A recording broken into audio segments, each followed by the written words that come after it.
Today, I'll walk you through how to send a form or attachment in Mailchimp, even if you're a total beginner or just need a quick refresher.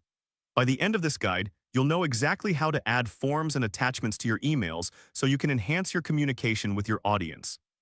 Let's get started. First, open your web browser and navigate to Mailchimp's website. You can do this by typing in the URL or simply searching for Mailchimp in your preferred search engine. Once you're on the homepage, you'll see the option to log in. Next, click on Continue with Google if you're using a Google account. This will make the login process quick and easy. Don't worry if your dashboard looks slightly different. Mailchimp updates its interface regularly. Now that you're logged in, it's time to create your email. From the email builder, look for the option labeled Blocks. This is where you can add various elements to your email, including attachments.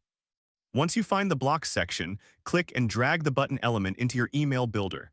This button will serve as the link for your downloadable attachment.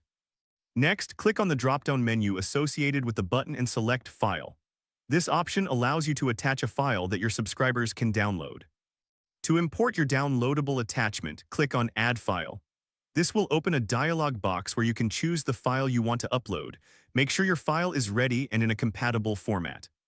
After adding your attachment, let's move on to adding forms. Simply go back to the Blocks section.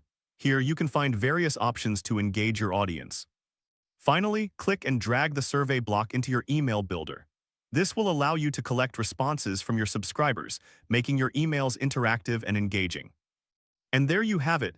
You've successfully learned how to send a form or attachment in Mailchimp. This skill not only enhances your emails, but also fosters better communication with your audience. If this helped you out, please give the video a thumbs up. If you run into any issues, leave a comment below. Subscribe for more actionable guides. Thanks for watching.